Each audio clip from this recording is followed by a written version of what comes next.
At home, Curtis is on the phone with Portia and can't wait to show her the progress he's making. Marshall enters the room and asks if Trina is home. Curtis says she's out. Marshall says just Trina needs time, and time does heal all. Stella appears and says the man who knows, and asks if he told Curtis. They sit down and Marshall breaks the news to his son that he was misdiagnosed, and he has been off his meds for an entire year with no symptoms. Curtis asks why he didn't tell him earlier. Marshall says Curtis had other things going on, plus he felt like a fool for running out on his family.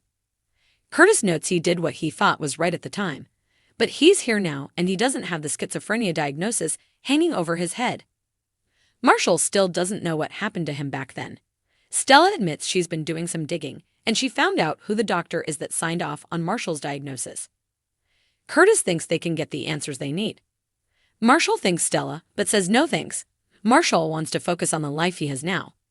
Stella says she doesn't want to add to his pain, but he's been suffering from this mistake for 40 years, and this is his chance to set himself free. Curtis agrees and tells his dad he's not alone, and he has him. Curtis wants to help him do this. Marshall can see it's Stella and Curtis against him, so he agrees to find the doctor who misdiagnosed him. At the hospital, Laura finds Cyrus in the chapel. She tells him they are still waiting on his test results on ACE and is surprised that Cyrus can be sweet when he wants to be. He says there is nothing he won't do for those he loves, or what he'll do to people who try and hurt them. Laura appears concerned. He says he never claimed to be a saint, but his attempts to change are genuine. He says being a part of her family has filled a void he didn't know existed, and spending time with her has made him a better man. Laura knows there is goodness in him, but words aren't enough, and he has to figure out how to do the work on his own to prove himself. She says she is grateful for his help tonight. He just hopes she can keep Heather away from Ace. Laura says she'll be going back to Pentonville soon and won't be a problem. Laura gets a text from Liz, who says Ace has an ear infection and will need antibiotics, but will be fine. She decides to go get his prescription filled, and Cyrus thinks he deserves a treat for being brave.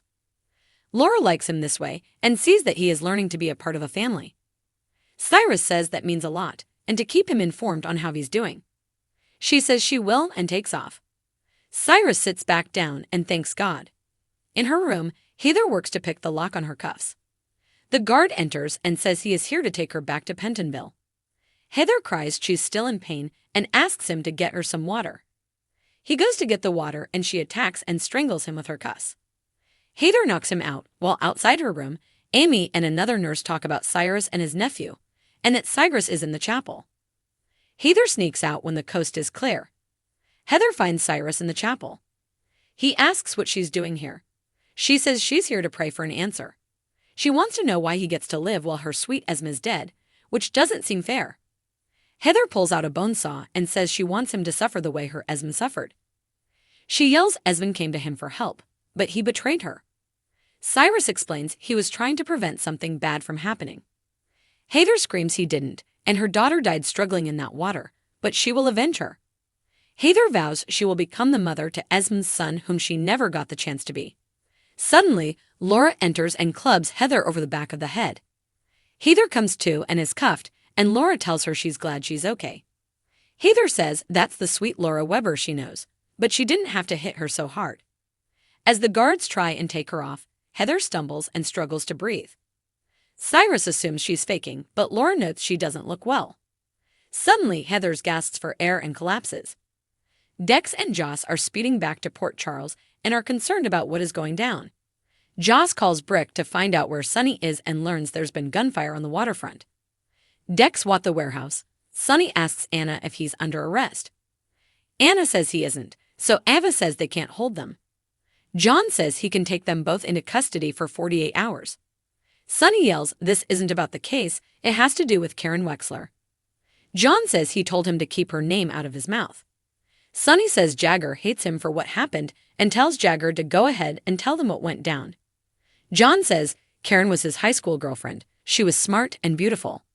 She was a survivor of childhood sexual abuse, and it messed with her.